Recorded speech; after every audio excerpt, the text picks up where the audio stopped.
Welcome to Chatterbox Podcast. I'm John. And I'm Jessica. We are diving straight into the heart of independent cinema today. It's the 2025 Sundance Film Festival in Park City, Utah.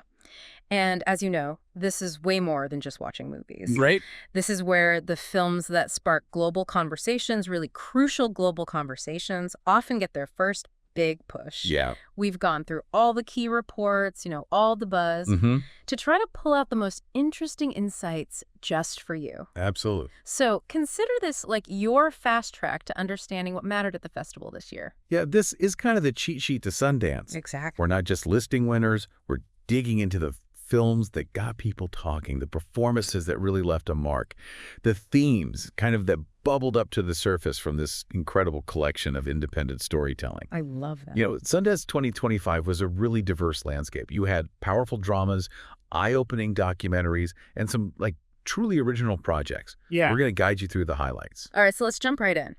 The U.S. Dramatic Competition, which, as always, brought some really compelling narratives to the forefront. Yeah. The top honor, the Grand Jury Prize, went to Atropia, directed by Haley Gates.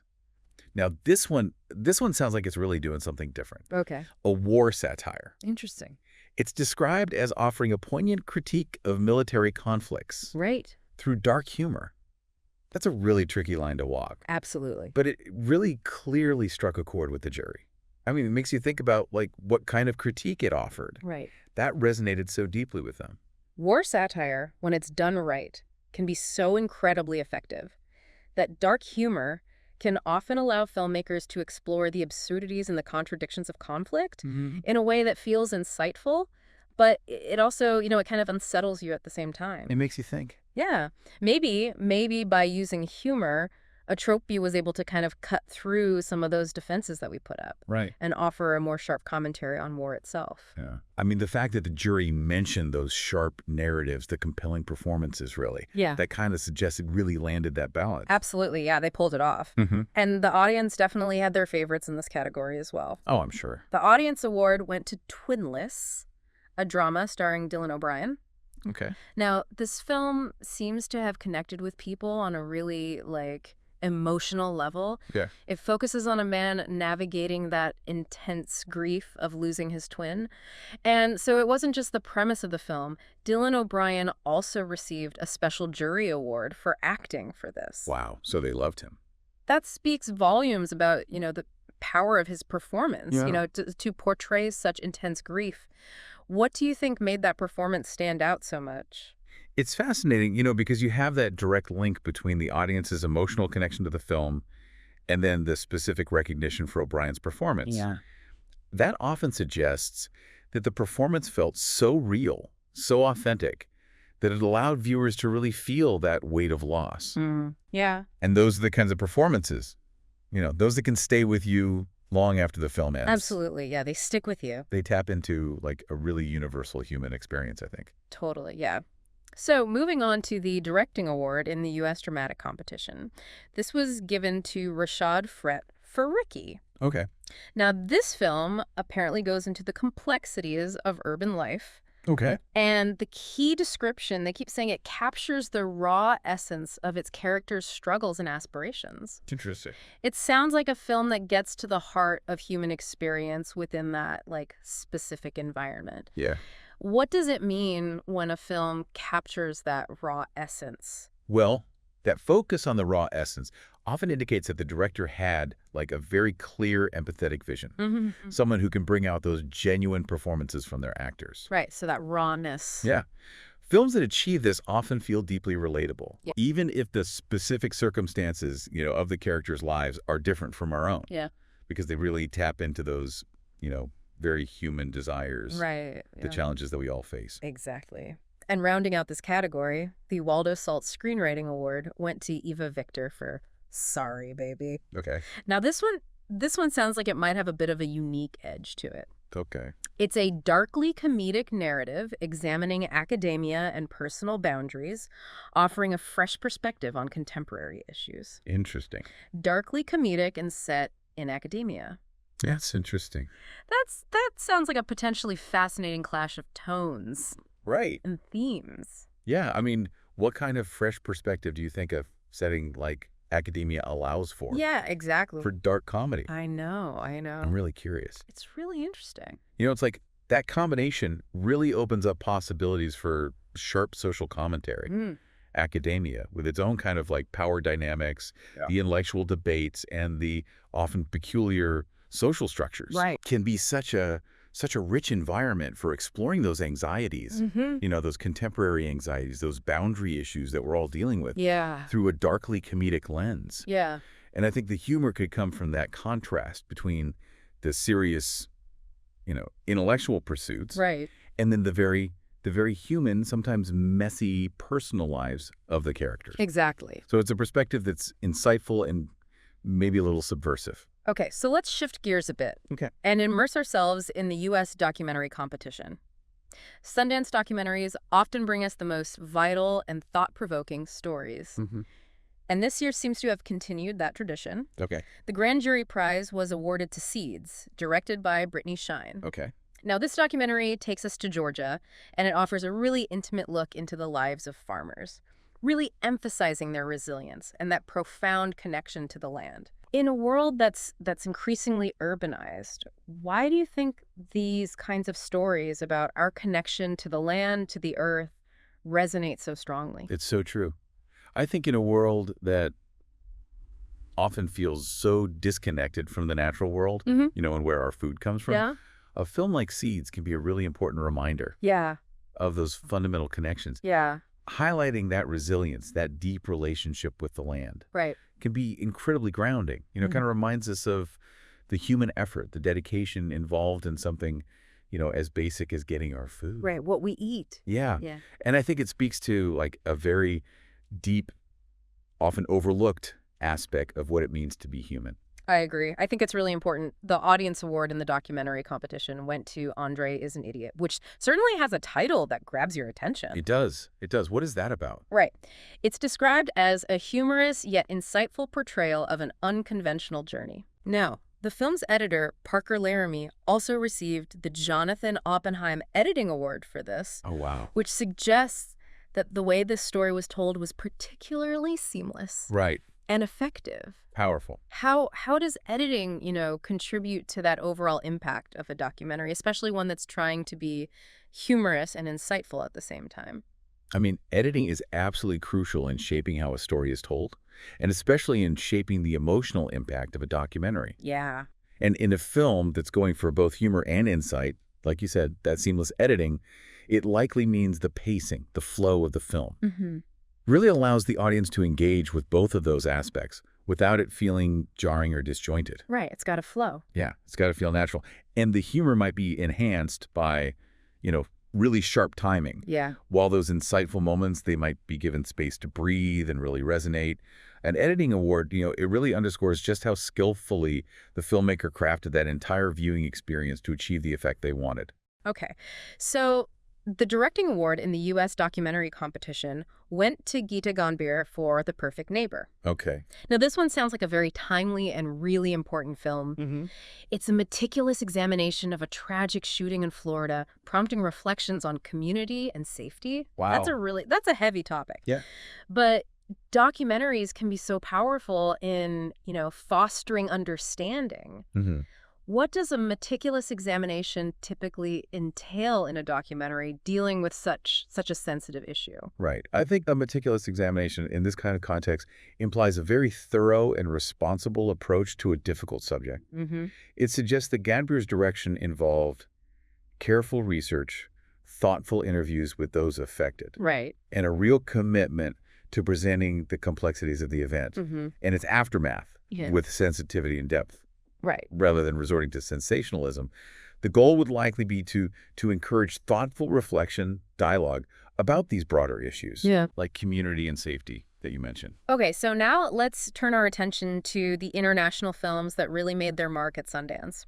Okay. Starting with the World Cinema Dramato Competition. The grand jury prize here was awarded to Sebar Banda, Cactus Pears. Yep. This is an Indian drama directed by Rohan Persham Kanwar, Mm-hmm. and all the reports are highlighting this film's rich storytelling and its cultural depth, Okay. which really captivated audiences and critics. It's always so exciting to see international cinema receive such strong recognition, on a global platform like Sundance. Yeah, definitely. What do you think it is about rich storytelling or cultural depth that allows a film to connect across different cultures?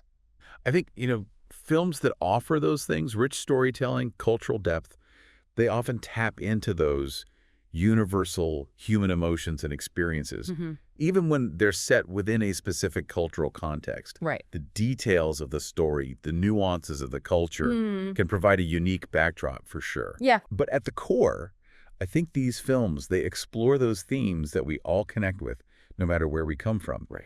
Things like family, love, loss, that search for meaning. It's universal. Yeah, I think so. Hmm. And Sundance's recognition of these films really underscores that power of cinema to kind of bridge cultural divides. Totally, yeah. Now, the audience award in this category went to DJ Ahmet, a Macedonian film by Georgi M. Unkovsky. This one sounds particularly intriguing Okay. because it not only won the audience award, which means, they connected with it, Right. but Unkovsky also received a special jury award Wow. for his innovative narrative and unique storytelling approach. So it's a double win. That's amazing. Yeah, what does innovative narrative even suggest? That kind of double recognition is so significant, I think. Right. You have the audience award, which says, like, the film connected emotionally and thematically. Yeah. And then you have a special jury award for innovative narrative. That points to a film that's pushing boundaries Yeah. in how it tells its story. Yeah. I'm wondering if Unkovsky, experimented with nonlinear timelines, unusual perspectives, Yeah. maybe a really, really distinct visual style. So interesting. It kind of suggests that the film offered something that audiences hadn't quite seen before Totally. in terms of the content and the form. And the directing award in the World Cinema Dramatic Competition went to Alireza Khatami for The Things You Kill. Okay. Now, this film is described as masterfully intertwining personal and political narratives to create a profound cinematic experience. Wow. That sounds like a film with, significant emotional weight and intellectual weight, Yeah. where those individual stories are really connected to these broader societal issues. Why is that kind of interconnectedness often so powerful? Yeah, I think that intersection of the personal and the political can be incredibly powerful on screen because it highlights how those larger forces, those societal forces, directly impact individual lives and choices. Right. And when filmmakers can skillfully weave those two threads together, Yeah. it creates a much deeper, more resonant viewing experience. It prompts us to consider, the broader implications of individual stories. Right. And that human dimension of those political realities. Right. That phrase, profound cinematic experience, Yeah. really suggests that this is a film that leaves an impact. It sticks with you. All right. Moving over to the documentary side of world cinema now. The grand jury prize in the World Cinema Documentary Competition was awarded to Cutting Through Rocks. Okay. It's also known as Sogio Kasha. Wow. It was directed by Sarah Kaki and Mohammad Reza Aini. This compelling documentary sheds light on the challenges faced by an Iranian councilwoman, providing a really nuanced perspective on gender and politics within that specific context. Right? It's so important to get those inside views into different political landscapes. Yeah, absolutely. What do you think makes a documentary offer a nuanced perspective on such a complex issue? Well, offering a nuanced perspective on something like gender and politics, it likely means that the filmmakers went beyond simple generalizations or stereotypes.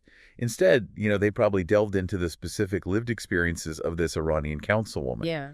showing the complexities, the contradictions that she faces, Right. the ways in which gender influences her political career, and perhaps highlighting both the progress and the challenges within that society.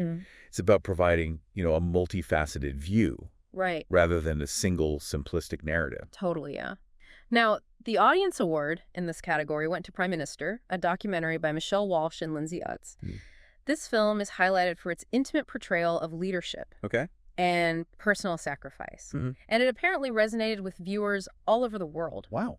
In a world where, political leaders are often seen from a distance, what do you think it is about seeing that personal sacrifice that connects with audiences? I think that focus on personal sacrifice, that can be very humanizing. Yeah. It reminds us that individuals in positions of power, they also have lives, personal lives. They face those difficult choices. Right. They make sacrifices Right. in their roles. And that intimate portrayal likely allowed viewers to see beyond the formal title Yeah. and connect with them on that personal level. Yeah. And that, fosters that sense of empathy and understanding Right. for the challenges of leadership, regardless of political affiliation or where they are in the world. Absolutely. And finally, the directing award in this category, the World Cinema Documentary Competition, went to Mstislav Chernov for 2,000 meters to Andrivka. Okay. Now, this sounds incredibly intense and vital. Okay. It's a gripping account of the Ukrainian conflict, offering an unflinching look at the realities of war. Wow. Given the ongoing significance of that conflict, what role do you think documentaries like this play in informing a global audience? Documentaries like that, I think they play a crucial role in offering those firsthand accounts, unfiltered perspectives on major global events, like the one you're talking about. Right. An unflinching look at the realities of war. It can cut through all of that political rhetoric, the media narratives. Right. Provide viewers with a deeper understanding of the human cost. Yeah. And the lived experiences of those who are directly impacted. Right. Chernov's directing, it must have been so incredibly powerful to convey the intensity and the gravity of that situation in a way that would resonate with people all over the world. Yeah. Now, beyond the main competition categories, Sundance also spotlights innovation and audience favorites, right? Right. The Next City Innovator Award went to the Zodiac Killer Project, directed by Charlie Shackleton. Okay. Now, this documentary revisits that infamous cold case, and there's so much buzz suggesting that it offers these, fresh insights and really engaging storytelling. It's amazing how, this case continues to captivate people. I know. It's true. Decades later. What do you think makes, a familiar story like that still so compelling?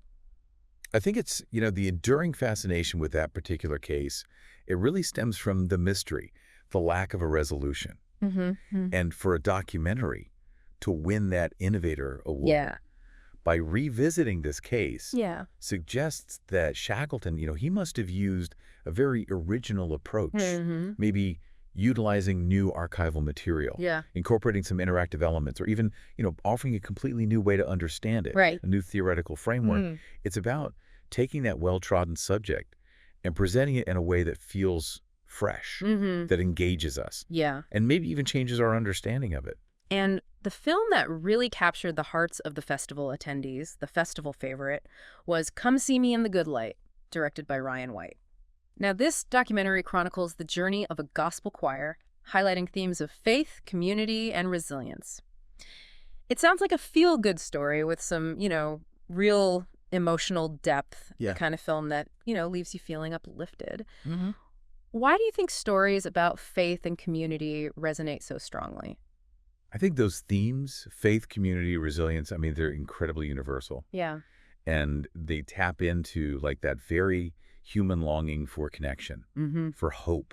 Right. Gospel choirs in particular, they can be so powerful, so uplifting. Yeah. Embodying both that spiritual expression, the strength found in collective endeavor, and in a festival setting where people are, often seeking those connections, those inspiring stories. A documentary like that probably offered a really moving, cathartic experience. Yeah. Celebrating that power of the human spirit. And togetherness. Before we wrap up our deep dive into Sundance, there are a couple of other films that I think deserve, a quick mention. Okay, what are they?